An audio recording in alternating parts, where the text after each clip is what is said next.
Jurassic Park, one of the most popular movie franchises to date that continues to bring us new movies and media filled with dinosaurs and adventure, including the upcoming Jurassic World Rebirth. But there have been so many stories that are left untold, abandoned and discarded in favor of other ideas that made it onto the big screen. But what were these ideas? What untold stories can we find if we dig just a little deeper? Some of them may surprise you. Real quick, before we begin, shout out to Jurassic Outpost. These folks talk about everything Jurassic, and they have an amazing website where you can find almost anything related to Jurassic Park. The scripts I used to make this video can be found on their website, so a big thank you to them and make sure to check them out if you want to see more. Going all the way back to the inception of Jurassic Park with Michael Crichton's novel, originally it was never a park or even on an island. Crichton was intrigued with cloning, which even today is still not a fully developed technology. Cloning can have a myriad of issues, and oftentimes the animals that are cloned will end up dying after a while. Nevertheless, by combining his fascination with cloning with his childhood fascination of dinosaurs, he eventually developed a story that included a boy who cloned a pterosaur. But of course, that's not the story he went with. He started looking for more reasonable explanations for the cloning process, which is an incredibly expensive process in real life. He was still looking for realism and why people would want to clone extinct animals, and at the end he decided that the most likely reason would be for greed and a desire to entertain. And thus he began toying with the idea of a theme park centered around these cloned dinosaurs. Originally, like his first story, he wanted to tell the novel from the perspective of a young boy, perhaps Tim, all the way through the novel, rather than bouncing from character to character from one perspective to another. However, after negative responses from those who reviewed the book early on, he changed it to mostly adult perspectives, with Tim's sprinkled throughout the novel, and this led to the book being received well that it got published in 1990. Even before it was published, Crichton's book was found by none other than Steven Spielberg, who managed to secure the film rights to it in 1989 thanks to backing from Universal, before the book even came out. Spielberg went into this project with a lot of ideas, and one of those was that he wanted these creatures to feel like animals, not just bloodthirsty monsters, which is why he hired many of the paleontologists Crichton had consulted for the novel, including Jack Horner. Originally, he planned to use stop-motion animation for the film's dinosaurs because he thought that full-scale animatronics would be far too expensive, even with Stan Winston. However, this changed when Dennis Murin, a digital effects artist working for them, convinced Spielberg that his team could create good-looking computer-generated imagery for the dinosaurs in the film. This actually directly led to a line in the movie, the "We're out of a job, don't you mean extinct?" because Spielberg and Winston had a similar conversation after seeing the good computer-generated imagery. They also had an animator named Phil Tippett who was the dinosaur supervisor for the film, but clearly he wasn't doing a great job supervising because a bunch of people got eaten. Great job, Phil. No, but in reality, Tippett's job was to make sure that the new computer-generated animation fell in line and felt authentic with the paleontologist's recommendations. He basically supervised all the movement of the dinosaurs, how they acted, etc., and I'm not sure if this means that he was responsible for the raptor clicking their toes, but that would be pretty cool. Anyhow, soon they began the writing process, and to this end they paid Crichton $500,000 to adapt his novel to a screenplay before they handed it over to their writers. Crichton's screenplay is, of course, very different from what we did eventually get. It's very similar to his novel, however several scenes were notably cut or shortened overall.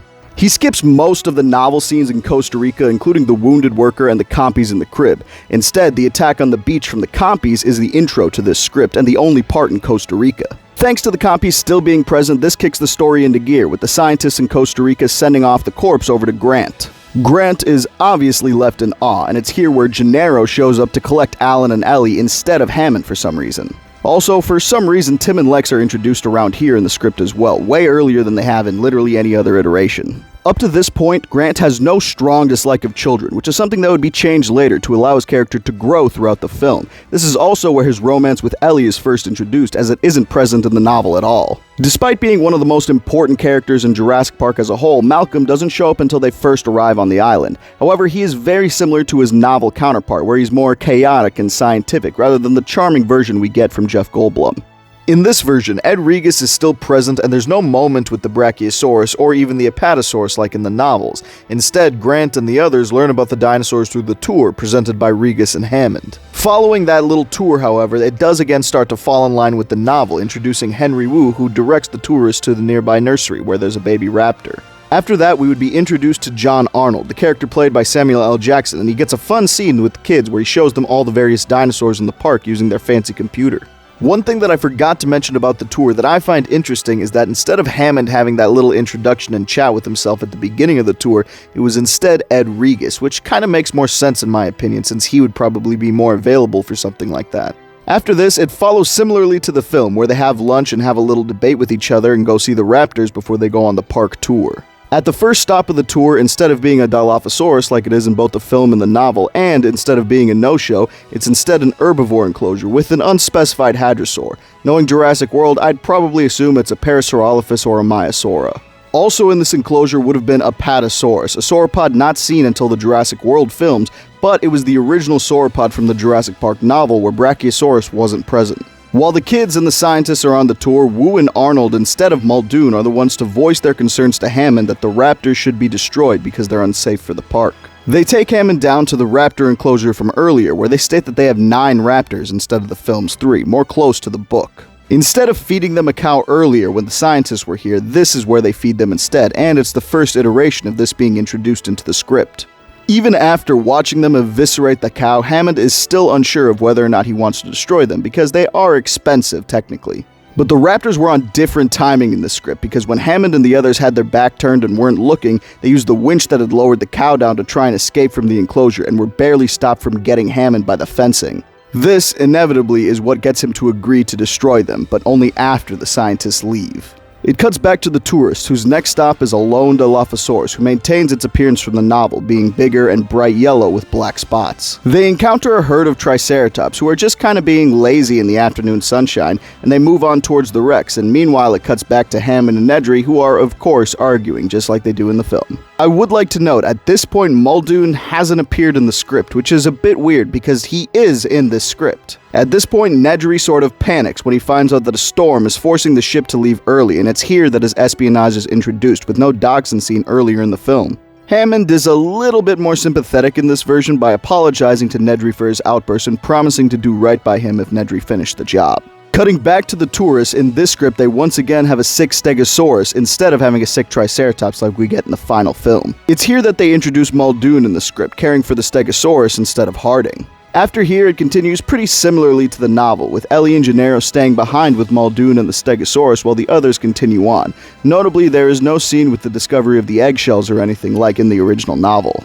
Nedry, of course, continues with his plan to try to steal the embryos, which is actually something that remains fairly consistent in both stories, though perhaps it was slightly better planned in the novels. He shuts off the power and the fences, and at this time the tourists are actually near the Tyrannosaur paddock for a scheduled 10-minute stop so they get a second chance to see the Rexes. This is before the storm really hits, so during this time everyone gets out of the cars to try and see the Rexes. During this time, Lex sees Nedry's car pulling up to the dock and boat and watches Nedry pass off the canister.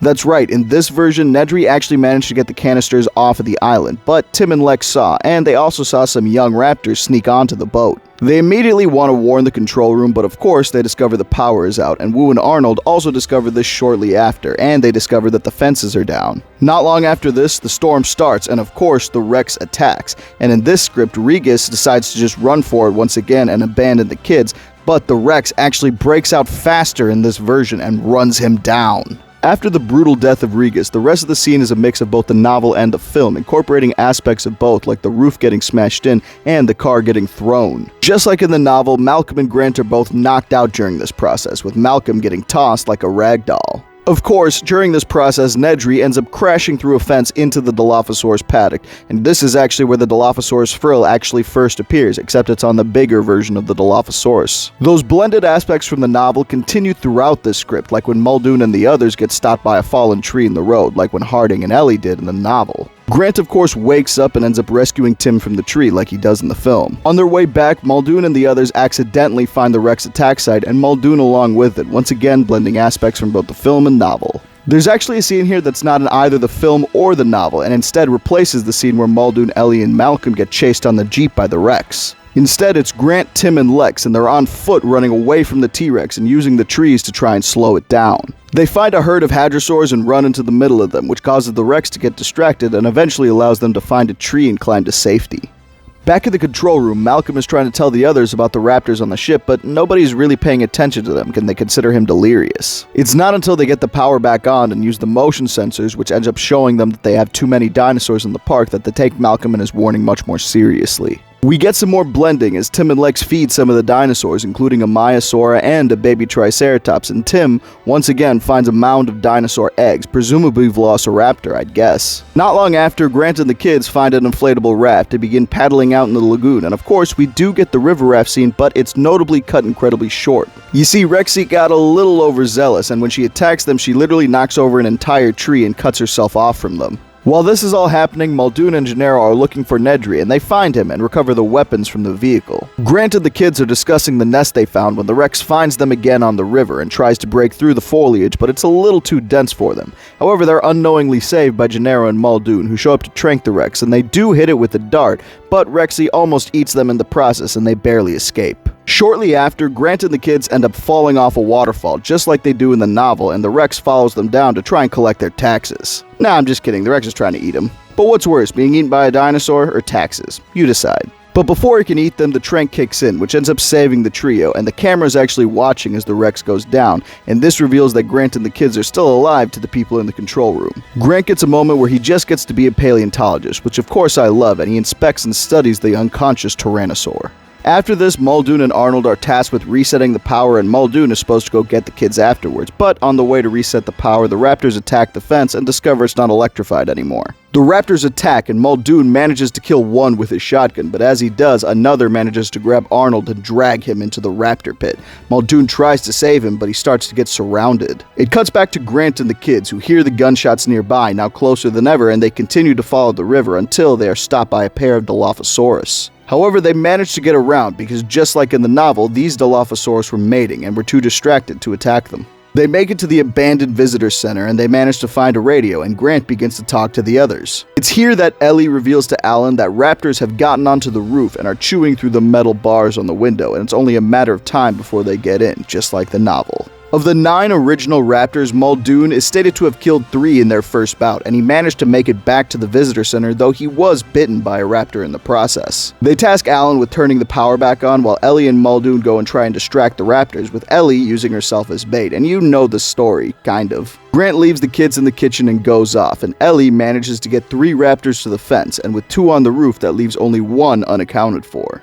Of course, you all know that this raptor is the one that found its way to the kitchen where the kids were hiding, and this is more like the novel than it is the film. Tim uses stakes to try and lure the raptor into the freezer, but the raptor manages to see Lex and almost attacks her before she manages to go back into hiding, and it gets distracted by a stake. And you know that song and dance, they manage to lock it inside. Grant manages to get the generator working again and informs Wu, and Wu, celebrating, goes to tell Ellie and Muldoon to come back inside. But of course, this is somewhat of a trap, as a raptor drops down from the roof and yanks Wu out the door, before ripping him apart and eating him alive. Muldoon and Ellie can only really look on in horror before going back inside. The 3 raptors that are no longer distracted go back to the visitor center, where one soon discovers the kids, but they are saved by an unexpected source. The introduction video from Regas earlier is played, with Hammond adding his own voice, and the real Hammond is instead in a projection booth not far away. He had heard Lex scream when the raptor first attacked, which prompted him to attempt to save them, which is actually not really out of character for him in the script because he was shown to be very loving towards the kids. Though I will say, the script doesn't really show Hammond coming over here at any point, so I'm just gonna assume he teleported. But his distraction came at a cost, and while the kids escaped, the raptors managed to find him in a booth,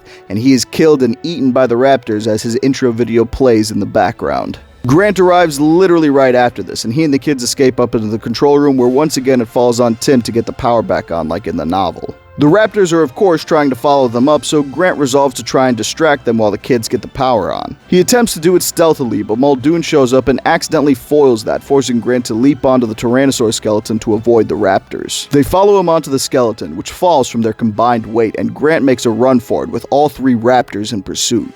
Grant manages to make it to one of the enclosed rooms from the tour, and this is where we get one of the best scenes from the novel translated into a script. This is a scene where Grant attempts to kill some raptors by putting a highly toxic poison in some eggs and rolling it towards the raptor in the hopes that they ate them. It was heavily theorized back then that raptors were nest robbers, and don't get me wrong, they definitely might have done that, but probably not as often as we see depicted in media. One of the raptors immediately falls for it, instinctively chasing an egg that Grant rolls past for it and eating it, and dies horribly, like almost instantaneously. A second curious one goes to investigate and falls for literally the same exact trick a second time, but as it dies, it scatters eggs around the room and reveals Grant to the last raptor. It attacks him, but he manages to use the radio as a distraction, and while the raptor's distracted, he stabs the last syringe just straight into its tail instead of an egg.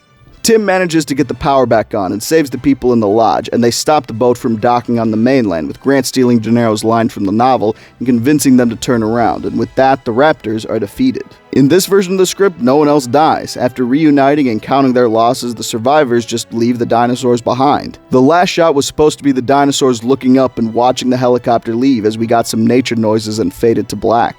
Obviously, the script is much different from what we did get, and it's much more in line with Crichton's original novel, though there are certain things omitted, like the aviary. One of the big reasons they probably didn't use this script was because there was just so much going on. Cutting from one group to another can be really jarring, especially when things don't exactly line up. If they could fill those holes, I think it was a very solid script overall, but Spielberg didn't think so as much. While he liked the script, it wasn't exactly what he wanted, and another writer, Maria Scotch-Marmo, was hired to revise the script further. This version of the script would also never see the big screen, but it adds some more variety to the story once again. This script starts with several shots of Amber close up before landing on one particular piece with the mosquito inside and transitioning into the extraction process of the blood of the mosquito before cutting to Grant's dig site. Grant is particularly interesting here because he has a much more flamboyant personality in the script because he and Malcolm are essentially blended into one character and Ellie is a lot more bubbly. Grant is more vocal with his students at the dig site here. Rather than being loose and carefree like he is in the film, he's much more professor-like, readily teaching his students and asking them questions about the dig. Instead of the screen where Hammond comes to convince him to leave, that was all done apparently off-screen over some phone call or something, because a limo arrives pretty much off-rip to take Alan and Ellie to an airport with no real explanation. It's worth noting that Alan seems to genuinely care about his students and doesn't seem to have a particular dislike for any children. Again, something that would be changed for the final script to allow Alan to grow throughout the film. However, since the film has a much quicker start, we're allowed much more room for character introductions. We cut to Nedry making a deal with someone named Baker rather than Dodgson, and this is our first taste of a truly nasty Nedry. In his own words, he's a scumbag. Nedry tries to renegotiate his deal, but he's harshly rebuked by Baker and thrown onto the ground. Afterwards, we cut over to Gennaro and his boss, a man named Ross. Gennaro reveals that he's the one who arranged for Grant and Sattler to inspect the island, as Grant is a hotshot in his field who always kind of does his own thing, similar to how Malcolm is described. His boss, Ross, instructs Gennaro to burn the island down if there's anything wrong with the park. Grant, Sattler, Gennaro, and Nedry all take the trip to the park, cutting Hammond out of the intro entirely. Their landing is much rougher, and Nedry is a much more animated villain, making distasteful jokes and just being kind of a cartoon. Upon arrival, they're greeted by none other than Ed Regis, who managed to make it into the second script, and shortly after, they meet Muldoon and some of the other workmen, who are clearing more area for buildings and exhibits. I think it's worth noting that Muldoon has a limp at the start of this script, and he's carrying a big hunting rifle off rip. The group is taken to the visitor center, where Grant notices that there's a huge electrified fence, and at this point, he's still unaware that he's on Dino Island. The guests are taken to the auditorium once again, and this is where John Hammond is introduced in the script. This is the first iteration of the version that we get in the final cut of the movie, and replacing Ed Regis and putting Hammond front and center. At this point, Hammond still hasn't told them about the dinosaurs, and Hammond and Grant are sort of at odds with each other. Thanks to being merged with Malcolm, he isn't passive or awestruck like he is in the film, and openly voices concerns to Hammond right away upon meeting him, much like Malcolm, claiming he has a disregard for the science that he's wielding. Unlike with Malcolm and basically every other iteration of this film, Hammond takes this as a challenge and decides to try and change Grant's mind. Also, for this script, I find it fun to just imagine that this is just Jeff Goldblum playing Alan Grant. After the tour, the kids are introduced, being driven up by Muldoon, raising safety concerns once again from Gennaro like the novel, and once again Hammond ignores them, instead opting to show them the whole point of his island: dinosaurs. He unveils Jurassic Park to his guests, and he brings them to the control room, but we still haven't seen a dinosaur yet. He also introduces Arnold here, who seems to have a sort of friendly relationship with Nedry, even trying to comfort him after Hammond brushes him off. From this point, they continue on the tour like normal, as they do in the novel, but making sure to point out certain things like the Cray computers that they had in the novel and the poisons that Grant would later use to kill the raptors. During this whole time, Tim and Lex make playful banter and act more like kids than in literally any other iteration I've seen, including the final film. They're funny, playful, energetic, and it's honestly just super nice to see them acting as actual children, and makes it much more impactful later when they're in danger. Continuing on from there, people are still questioning things and raising concerns to Hammond, who kinda just brushes them off, and Gennaro particularly doesn't like it and grows suspicious of Hammond. But soon they start the tour, and their first stop seems to be a bust for a moment before a pair of Brachiosaurus burst out of the tree line. Despite his misgivings, Grant can't help but smile and laugh, and in fact he faints after one of the Brachiosaurus looks directly at him. Hammond, who's watching from the control room, smiles, and he feels like he's accomplished his goal with Grant before he gets called down to the raptor pit by Muldoon. We cut away quickly to the tour, who stops by the Dilophosaur paddock, and once again we get a similar scene. Hammond going down to the pit goes differently. In this version, the pit has a thick wire mesh going over both the top and the sides,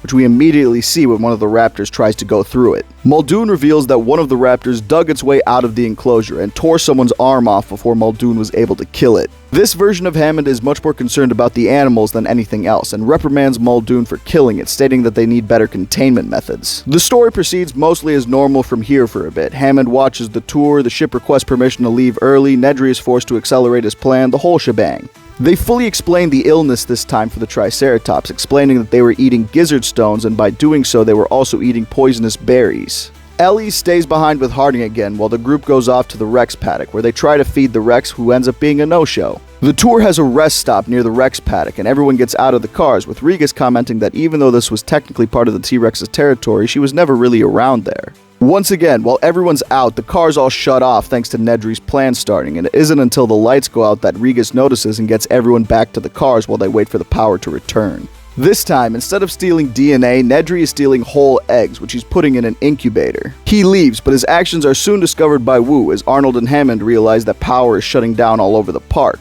Muldoon is ordered to go out and get the people on the tour, but Nedry just beats him there with the eggs, stealing his jeeps, which also had a rocket launcher, like the novel. Muldoon waits for Harding to return and takes his jeep to go get the tourists, and Ellie goes with him, and Muldoon arms himself with an assault rifle. Once again, Nedry manages to hand off what he promised in this scene, showing that the captain of the boat was his contact. They are seen by Lex and Tim through the night vision goggles, who tell Grant and the others, who elect to immediately inform Hammond ASAP.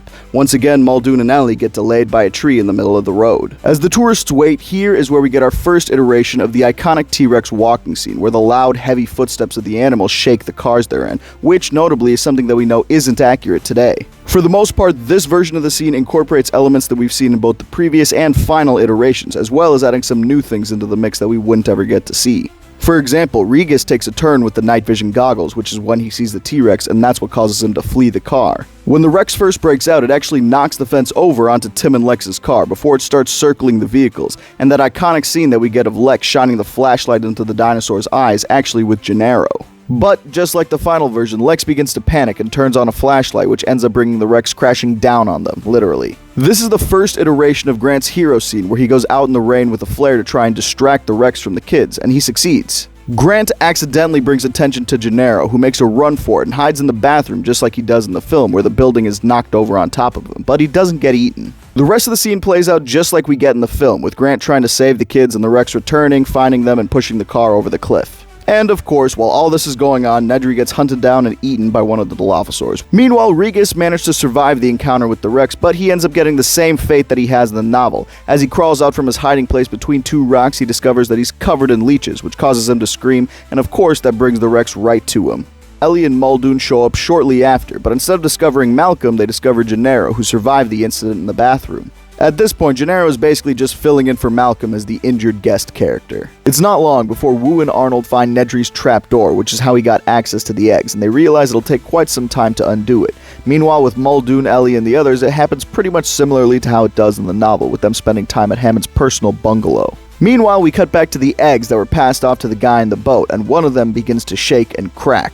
For a little while, there's no real danger as Grant and the kids make their way through the Rex enclosure and towards an herbivore one, and this is where we get the first iteration of the fence scene. But there's no danger as Grant and the kids climb this fence because Ellie's not turning on the power, instead it's just quippy and character growth. As Grant and the kids fall asleep that night, we cut back to Ellie in a lab. She was taking a look at the DNA, and she realized it wasn't the berries that was making the dinosaurs sick. Instead, it seemed to be some kind of virus that all of the dinosaurs carried. She reveals this to Wu and Hammond, who are, of course, dismissive and seem to ignore it. During this time, Arnold seems to get the power on, and they try to use the camera system to find Grant and the kids, but to no avail. Instead, Muldoon and 3 other armed workers are sent out to find Grant and the others, and instead they just find a group of compies, so they try to follow them instead.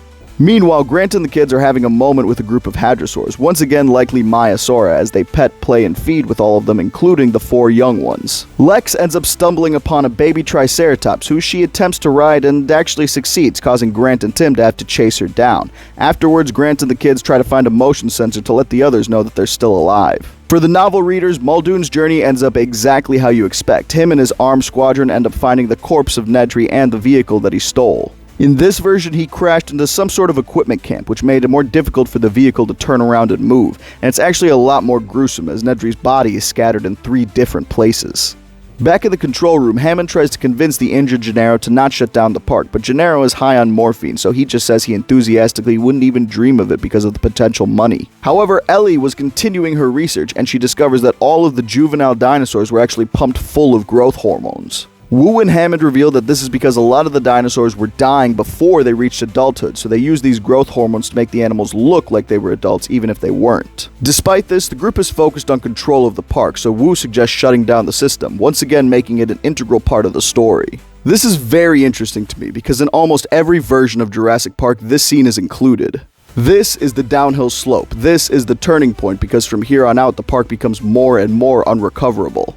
If they listen to Arnold, the guy who's in charge of all of the computer systems for Jurassic Park, and don't shut down the power in this way, they don't have the issue later where it's running on auxiliary power. And don't get me wrong, Nedry is certainly a big part of this, but he never intended for anyone to even find out that he did this. He planned to do it, come back, and turn everything back to normal. Hammond and Wu in almost every version almost insist upon shutting the power fully down, and this is what ends up letting the raptors out of their enclosure. So while multiple people shoulder the blame, I just find it funny that 2 of the people who believe themselves to be the most competent are actually the reason for the downfall of the situation. Also, one thing that's always bothered me about this is, don't get me wrong, I get that they're not necessarily focused on the engineering or how the computers work and everything like that, especially back in the 90s, but you're telling me that Hammond and Wu, 2 of the most important people in Jurassic Park, don't know that shutting down the system will force it to use auxiliary power? If they had the knowledge to shut the power off properly, and in my opinion as management they definitely should, many more things would have likely gone correctly for the park and they might not even have to have shut down. But sorry, I'm getting off topic. Moving back to the script, while they're all resetting the power and everything, Grant and the kids end up having a different kind of chase scene, blending both the hadrosaur version near the river with the Gallimimus from the film. As the Tyrannosaur attacks the herbivores by a lake, it causes them to stampede, very similarly to Jurassic Park 3. Grant and the kids take shelter from the herd behind and between some boulders nearby, but they're almost crushed because the force of the hadrosaurs causes the boulders to shift and tumble. But the Rex makes a kill, causing things to settle down for Grant and the kids, and back in the control room, Arnold and the others begin to work to restore the remaining power and phones because Gennaro's losing a lot of blood. Grant and the kids do find a raft to begin to go out into the lagoon, but they don't actually get chased by the T-Rex this time because it's not sleeping on the shore nearby its kill. Rather than getting chased down, they encounter essentially artificial whitewater rapids, which causes them to pitch and tumble down the river, and they're only saved last minute because the water begins to trickle down due to the power failing. It's at this point that the people in the control room realize that they've been running on auxiliary power. Alarms begin to blare in the control room, and power begins to shut down all across the park once again, which causes Hammond to have sort of a mental breakdown. It goes so far that Hammond blames Arnold for what's going on, and he physically attacks him, but this is Sam Jackson we're talking about, and he's much younger and stronger than Hammond at this point. He fends him off easily, but he doesn't seem mad, and instead resolves to fix the park if he can. After managing to not fall off of the waterfall in this version of the script, Grant and the kids can actually see the visitor center from the top, and they begin to make their way towards it. But back in the control room, there's a new kind of panic as Muldoon realizes that all the fences have been off. He and Arnold resolve to go turn on the power properly this time, and he brings the rocket launcher that he recovered from Nedry's vehicle earlier. When they arrived, Arnold heads in to turn off the power, and Muldoon goes to inspect the raptor pit, but he finds the mesh covering ripped and footprints leading off, but the raptors are of course gone. Muldoon tries to go and get Arnold and calls at him from the doorway, but when there's no response, he assumes that he already did his job and probably ran off back towards the visitor center. However, as Muldoon leaves, we cut down to a pack of cigarettes on the floor, revealing that he was unfortunately off-screen killed. When Muldoon returns and they gather together, it's revealed that Arnold is missing, so they resolve to go down to Hammond's bunker in his personal quarters, which is allegedly fortified. At this point, Hammond is much more of a nice character, and they've moved away from the evil megalomaniac in the novel, and he orders Muldoon to go and find as many of the workers as he can and bring them with to safety. In this version, Muldoon and Ellie go to restore the power, and Wu actually accompanies them. They're attacked almost immediately by a raptor and Wu is injured, but Ellie manages to distract it, which allows Muldoon to blow it apart with a rocket before it could actually kill anyone. Wu was going because he knew how to restart the power, so instead what they do is Muldoon stays behind with Wu and brings him back inside. Wu then just guides Ellie through it, and this is the first version where Ellie turns on the power herself. With the power restored, Ellie is attacked by the same raptor that killed Arnold, which is confirmed when she finds his corpse soon after. It chases her into and up a ventilation shaft where she manages to escape but barely, and it still chases after her even once she breaks free. As she races back, Muldoon tries to shoot it, but he actually misses this time. Everybody, including the injured Wu, who is for some reason still outside, tries to rush for the safety of the indoor building. His injury makes him too slow, and Muldoon, not wanting to risk anyone else's safety, closes the door on him and allows him to die to protect everyone else in the building, and he is horrified with himself.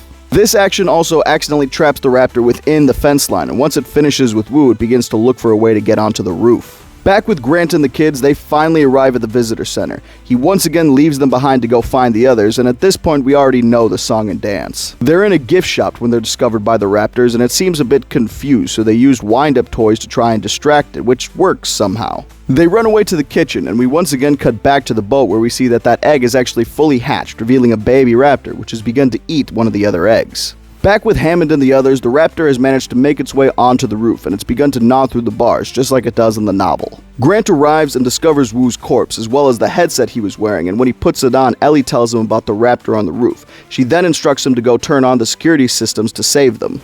Back with the kids, the raptors in the kitchen are much different, because instead of the very quiet and tense scene, this is complete chaos as the kids are running around, ducking and weaving between tables and spaces to try and avoid the raptor. But of course, the kids manage to lock it inside like they do in every other iteration of this scene, and they begin to run away. However, when they run away, they find an incubation room where there's already another raptor there eating some eggs. Grant arrives shortly after and hears the commotion and finds this scene going on with the kids and the raptor in one room together. He then proceeds to try and do the same thing he did in the last iteration of the script, poison some eggs and force the raptor to eat it somehow. He manages to get the raptor to eat one of the poisoned eggs, and as it begins to die, he and the kids run out and escape.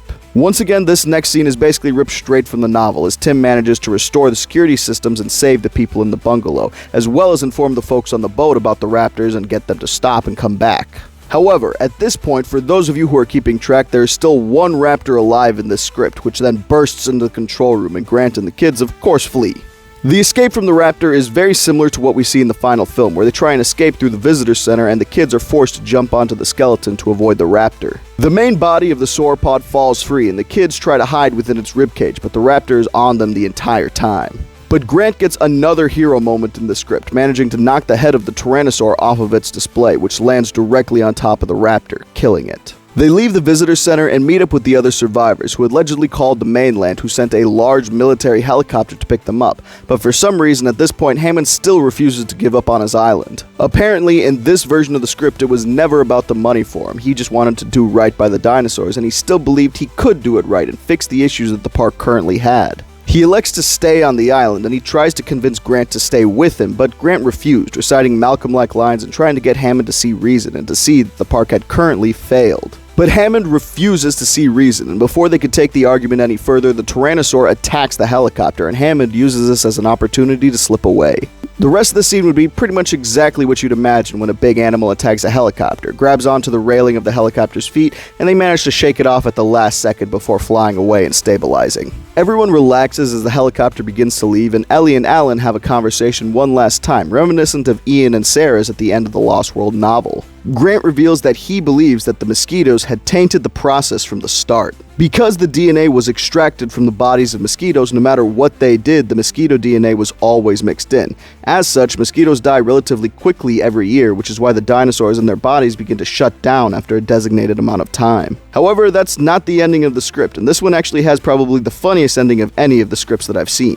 Hammond attempts to take care of himself and get back to his bungalow, but he ends up falling down a steep hill and falling face down in some water, and a mosquito lands on his hand and bites him, and that's where the film would end. Once again, a very different script than what we actually got, with the biggest glaring difference being that Grant and Malcolm are basically fused into one character. Gennaro and Muldoon both survive in this version, just like they do in the novel, which I actually like because those are two of my more favorite characters in the book. This version of Hammond is of course still nice, but he is much more unstable compared to the rest of the variations that we get, and even though he had a good thought at heart, he refused to let go, unlike what we see in the final version. This script is very action-packed, yet it somehow manages to exclude things like the river raft attack scene. I have to say, that bit about the mosquito DNA mixing in with the dinosaurs, I think that's probably one of the best things that didn't actually make it into Jurassic Park, because that just fits the theme of the story so well. I like action movies, which is why I enjoy some of the Jurassic World films, despite what some folks had to say about them, but I think that it's good that they cut a lot of this action from the film and made it a more grounded story. I think that was very smart.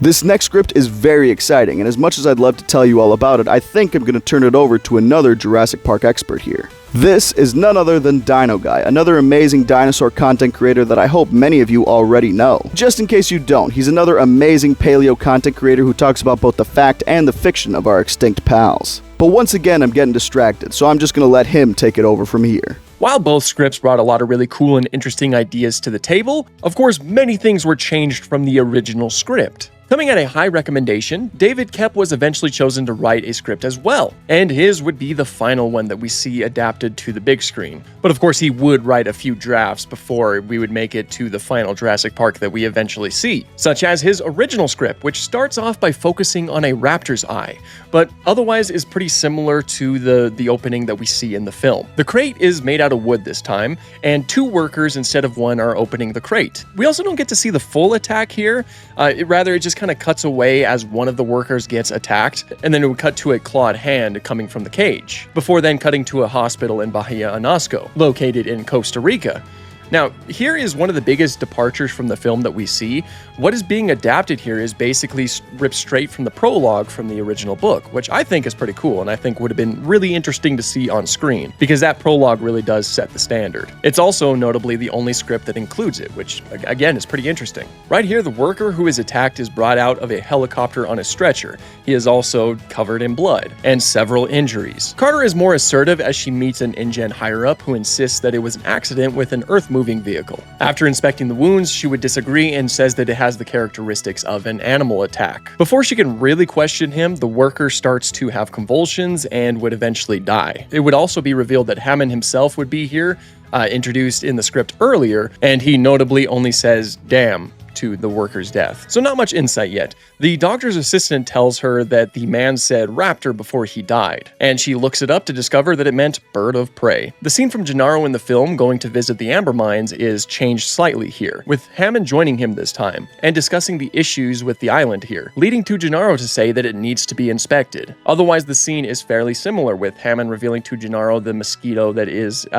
trapped inside the amber. Of course, we all know that very iconic shot. We then cut to Grant's dig site. For the most part, this goes exactly the same as we see in the film, and this is the introduction of Grant's dislike for children, very similar to the film, which is something that will allow him to grow as a character over the course of the movie. It also includes the first iteration of the scene where he terrifies the one kid in the movie. Near the end of the scene, instead of a helicopter, a storm approaches, and Grant ignores Ellie trying to talk to him about children. It seems that her and Grant's relationship is much more heavy-handed in the script than we see in the final film. We cut to night after this, with the storm having cleared up. It's here that Hammond's helicopter arrives, disturbing the dig site and upsetting Grant, Ellie, and the volunteers at first. Hammond is a bit more brash in this take, drinking straight from Grant's champagne bottle and overall being a little bit more rude than he was in the film. As opposed to the film, he is way more clear about why he wants them to come to, just get the lawyers off of his back in exchange for a large amount of funding for their digs. Otherwise, this conversation goes pretty much the same as it did in the film, except at the end, Ellie has to convince Grant to go to the island because he doesn't want to abandon the dig site. Instead of a helicopter, the script has them travel to the island in Hammond's private jet, similar to how it was in the novel. And this is where Ellie and Grant will meet Gennaro. Hammond is still a little bit more childish here, almost playful, like a toddler drinking his champagne and giving vague hints to what they will be seeing. But here we cut to the first iteration of Nedry meeting Dodson in a cafe in San Jose. As in the original novel, they meet at a coffee shop in the San Francisco airport. This is also where we get the Dodson, we got Dodson here line that, of course, made it to the final cut of the film. Thankfully, I'm glad it did. This would also be the introduction of the legendary Barbasol can, which of course became one of the most iconic props in the Jurassic franchise, even showing up later in projects like Dominion and Camp Cretaceous. This scene would only be changed a little bit for the film, with them removing Nedry's main motivation for some reason. They ended up making Nedry one of the main villains in the film, but even in this script, Hammond's mistreatment of Nedry is, of course, at the very least referenced. While in the final iteration, Nedry was certainly in the wrong. If his motivation is the same as the novel in this semi-final script, then he was never truly the villain at all. When we come back to Grant and the others, they are now on a helicopter rather than a jet for some reason. The script doesn't really offer an explanation for this that could be found anyway, but if it's following the novel, then the groups made several stops to refuel and get new passengers and swaps to a helicopter on the last leg of the island. But of course, it's still like a really funny thought that they start off on a private jet and then they just end up with a helicopter and there's no explanation for it. It just happens. Just a funny thought. Here, only Grant, Ellie, and Gennaro are present in the chopper with Hammond and the pilot. Once again, this scene would be mostly used in the final cut, with some minor alterations. Of course, Malcolm appears in the final iteration, but is noticeably absent here in this script. They make a sheer drop again due to the bad wind, like both the book and the film, and land on the island where they are introduced to another major character who just barely didn't make the cut. We see Ed Regis again, recognizing him from the script's opening where we brought the worker to the doctor, where he finally names himself. The following scene is similar to the film, with the group riding a jeep while Hammond conversates, and you wanna help? You wanna help me do this? What do you know about some of the Jurassic Park scripts, Hammond is once again more boisterous and louder than normal, cursing and using other colorful language. And just like a deleted scene in the film, Ellie grabs a plant that she realizes is an extinct plant, as they drive past, of course. And here, we get the iconic Brachiosaurus scene, though they do refer to it as a Brontosaurus a few times. Rather than seeing the rest of the herd some distance away, when Grant and the others get out of the vehicle, more Brachiosaurs appear all around the first one, their heads now visible. Here we see that this iteration of the park still somewhat has some safety in mind, as the Brachiosaurs were in an enclosure that was surrounded by a moat, which they reached across with their long necks to get the trees that are on the outside of their enclosure, which is honestly kind of cool to think about. Instead of being speechless, Alan and Ellie both talk a mile a minute, as the script says, discussing theories and ideas they had about these animals. Grant doesn't pass out, but rather is like a kid in a candy store, incredibly excited to observe and learn. And once he hears that there is a T-Rex, he immediately wants to go and see it. Hammond says they will go to the visitor center first, and on their way there as a group, they drive up and down some hills,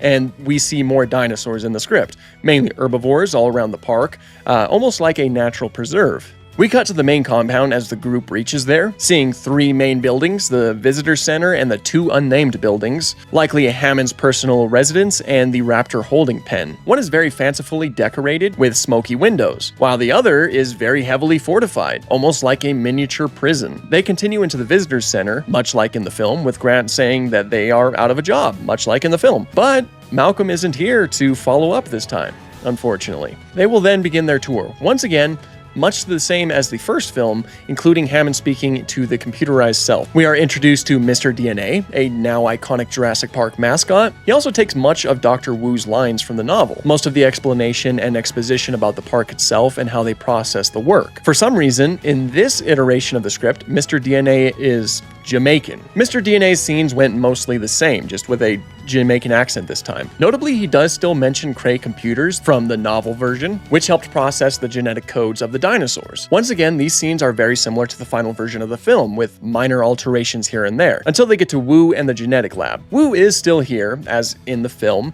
but he explains a bit more about the cloning process, with artificial eggs and a surprising amount of guesswork for a state-of-the-art lab. Notably, without Malcolm here, his famous life, finds a way is absent, and we leave Wu relatively quickly and unchallenged. There's also no baby raptor in this iteration of the script, so less of a smooth transition to the next scene. We then move on to the raptor feeding scene, which is not much different from the film either. The only notable thing here is that Grant and Gennaro seem to agree that the raptors are too dangerous after witnessing the feeding. In the following lunch scene, it's very similar to the novels, with elements from the final version of the film as well. Again, without Malcolm, this entire scene is incredibly different, In the film, Ellie is vocal here, especially about the plants, but most of Malcolm's lines are actually given to her and Alan Grant, who are bothered by much of what they have seen in the park so far, with how careless people are. It leads to some tension between them, far more than what's presented in the film, as Malcolm deflects a lot of it, leading to him earning Hammond's dislike. Just like in the film,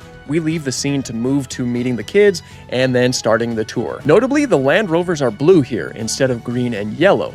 Grant and Gennaro argue that the kids should be sent home, much like Gennaro in the novel, but Hammond lets the group vote for it. Ellie, however, was the deciding vote and chose to let the kids come along to make a point to Alan, which overall probably wasn't the best idea, and it was probably a good thing that it was omitted from the final film. Otherwise, it's very similar to the film, but not as endearing as it was there. This is where we meet John Arnold, and he is actually not alone, having a whole team of technicians assisting him. They start the tour, which is pretty much exactly how it was in the film, albeit without Malcolm and with Ed Regis this time. They stop at the Dilophosaurus exhibit and actually see one this time around, which is a combo of the final version and Crichton's. It was about the same size as the film's final version, so of course smaller than the novel version and the real-life version, but it actually still retains the leopard pattern that we see in the novel, Crichton's original coloration for the animal. Back in the control room, Arnold has noted that there are a lot of minor issues arising all over from this tour, which of course is their first tour. He argues with Hammond for a while before Hammond decides to turn his anger onto Nedry. Their argument is cut short, however, when Arnold says that they are approaching the Rex paddock, a line that would go to Muldoon in the film. However, upon reaching the Rex,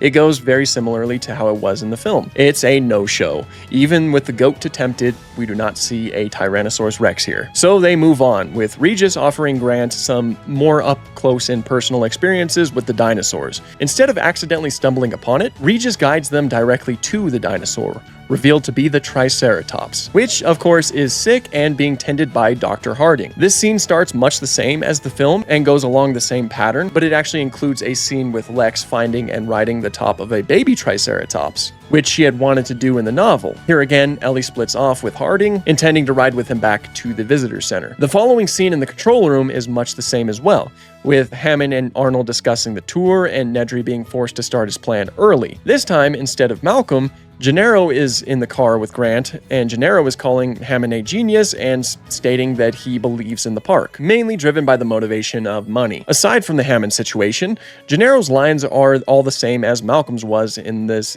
scenario, down to the always on the lookout for a future ex Mrs. Gennaro. Of course, the car stops here soon after, thanks to Nedry cutting the power. The following is once again almost exactly like the film, with Nedry stealing the viable embryos and Hammond sending out folks to find him. Gennaro again uses Malcolm's lines as Grant and the other cars are stuck out by the Rex paddock. Instead of scolding Tim for the goggles like Gennaro did in the film, Regis actually gives Tim the goggles and says Lex can also use them if she'd like. The main road scene starts very similar to the film, with the thud of the animal's footsteps and everyone trying to rationalize it. The goat disappears, a goat leg reappears on the window, very good jump scare. Tim sees the Rex holding the fence and everybody's terrified. Of course, since Regis and Gennaro haven't been combined at this point, it's Regis who runs off terrified. The Rex inspects both cars instead of just one, with the eye being lowered to Gennaro instead of Lex. But Lex, using the big flashlight, attracts it again. The rest again goes very similar to the final version, although the Rex does notably drag the car around a little bit more,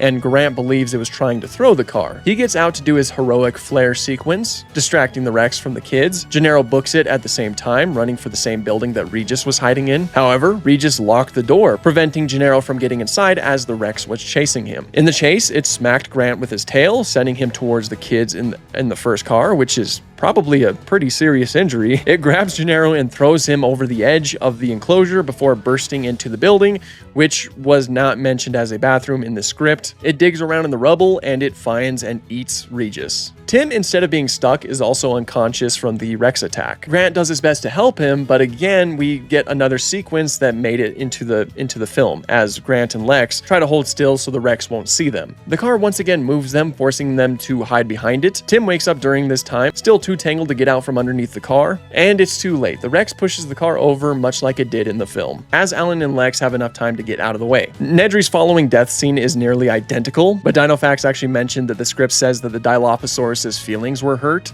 and I agree. That's pretty funny, and that might be the reason why it attacked Nedry, because its feelings were hurt.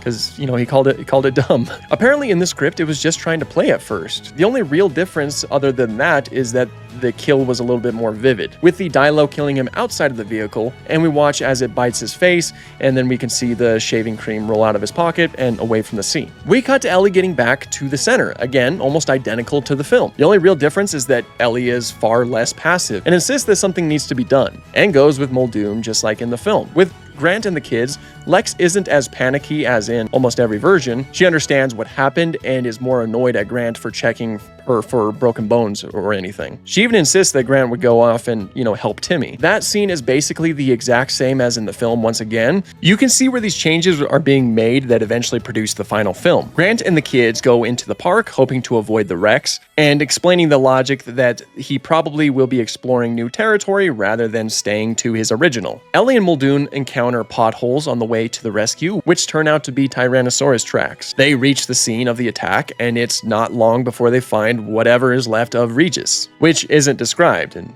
there probably wouldn't be too much left. Soon they find Gennaro, again, replacing Malcolm, and they even put on the tourniquet like in the novel. They rescue him after hearing the roars of the wrecks and finding evidence that Grant is still alive, with Ellie incredibly concerned and worried for her partner in the script. Grant and the kids find a tree to sleep in for the night. Like in the film, he bonds with the kids here, with Lex even giving him relationship advice. At the same time, Ellie and Hammond have a heart-to-heart as well, where she reveals that she is in love with Alan. Hammond shows regret here, and even asks if he played God, which all around is very much different from, the final scene, which I want to mention that Dinofax does mention that he prefers the way that they did it in the final version, with Hammond's regrets being brought to the surface and his inability to accept that this version wouldn't work. Or vision. I said version. Oops.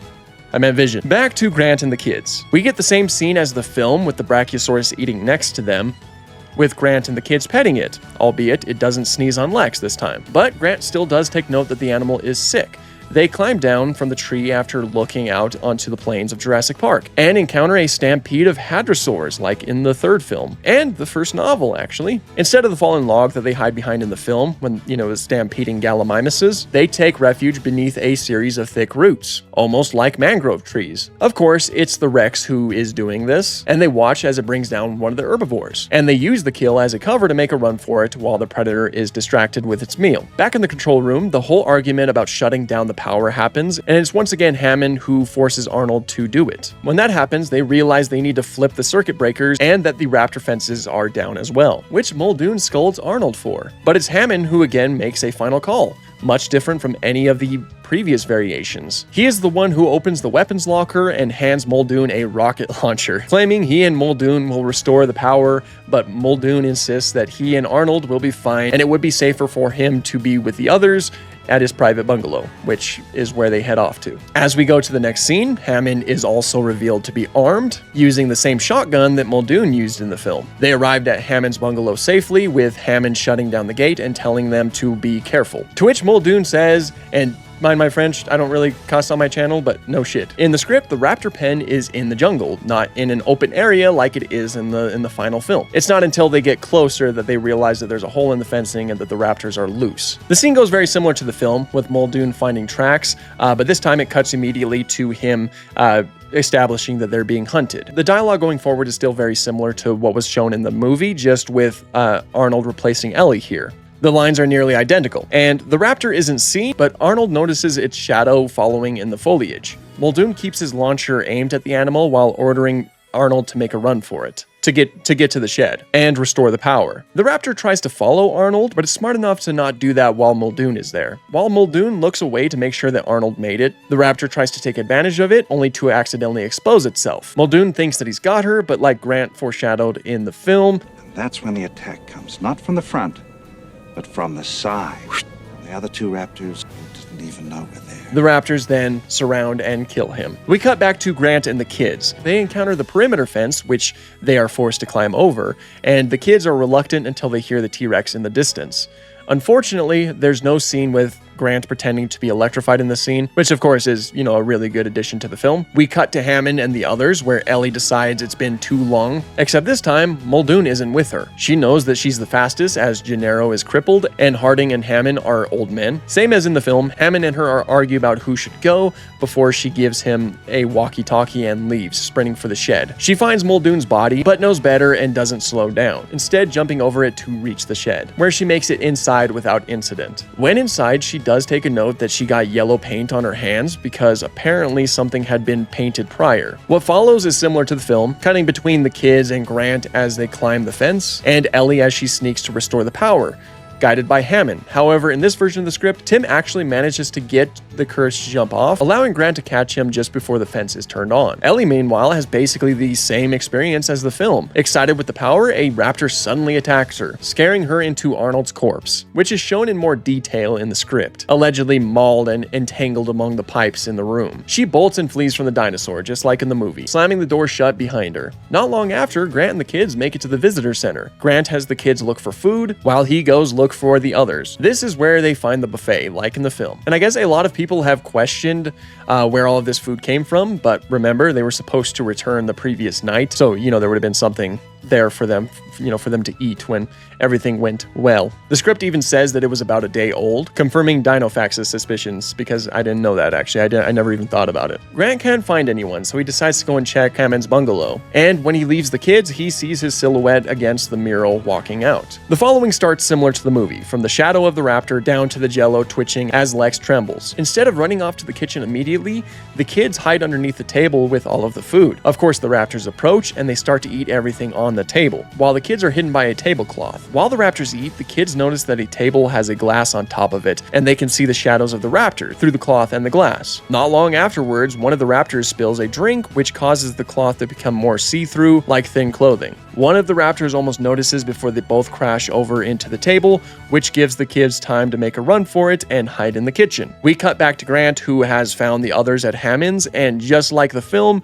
he's now armed, promising to get Hammond's grandkids back to him. Otherwise, it's the same scene that we get in the final cut. We go back to the kids, and the scene is once again very similar. The start is the same, with the raptors peeking in through the window, and the kids watching as it learns how to unlock the door. Instead of the other raptor coming in right away, it's just the one at first, as the kids start crawling as we see in the film. Though it is Lex lagging behind rather than Tim this time. Tim tries to gesture her forward and accidentally hits some kitchen utensils in the process, bringing the second raptor into the room. Then we get some more of the final cut, with Rex trying to lock herself in the cabinet while the raptor charges her. However, instead of taking place one after the other, Tim bolts at the same time, as the first raptor was distracted with Lex. Otherwise, it's the same as the film, with Lex tricking her raptor and helping Tim lock away his. They run and encounter Grant and Ellie, who of course came for them. Unfortunately, Lex's raptor is back up and confronts them almost immediately. Grant tries to shoot it, but the safety was left on, and the raptor jumps at Grant, who then barely dodges and rolls away as the raptor turns back to Ellie and the kids. He flicks the safety off and shoots the raptor twice, once in the chest and once in the head. The raptor dies slowly, accidentally ripping up a cardboard cutout of Hammond in the process. It's very symbolic.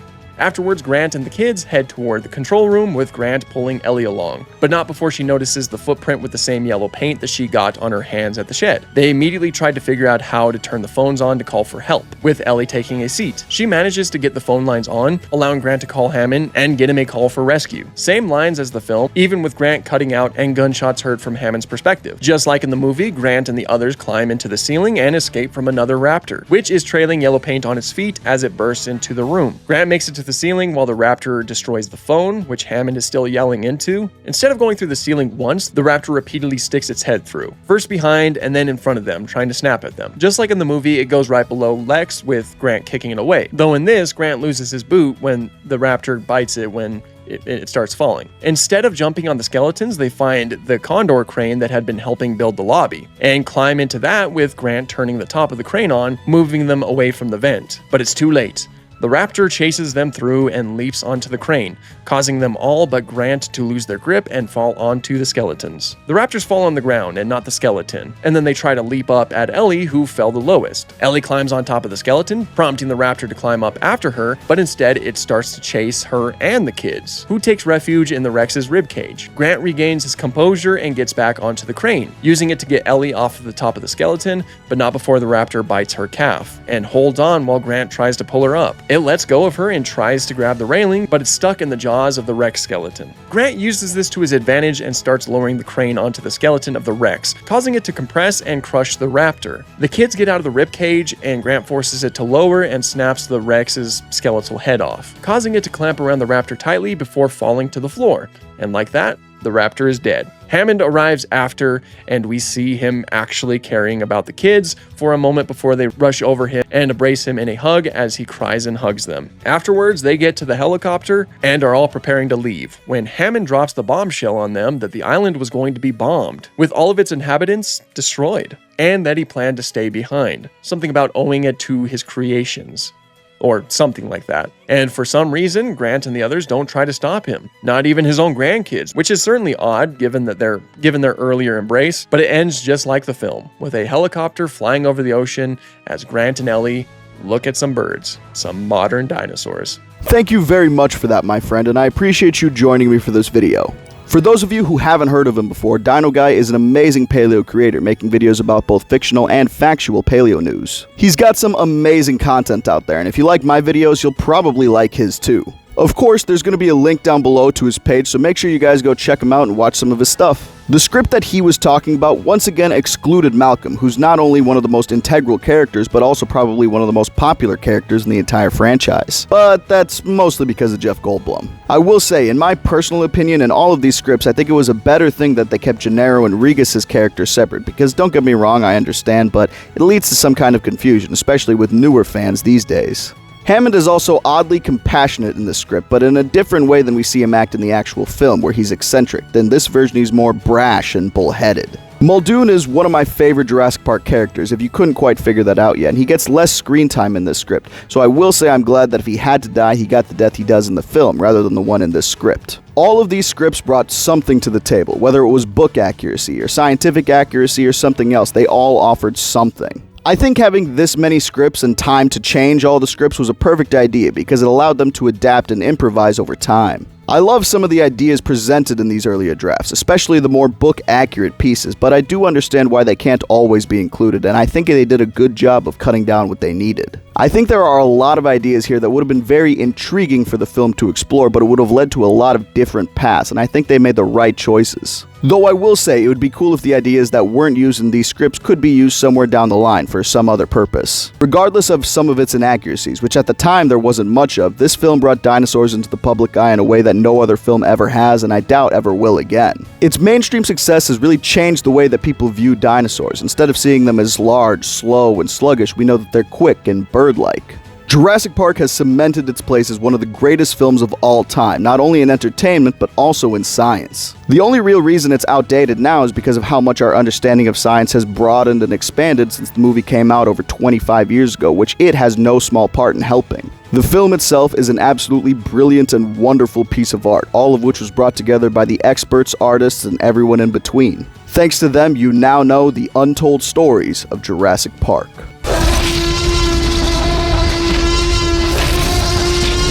Hey there folks, once again I cannot thank you enough for stopping by, and I hope you enjoyed this video.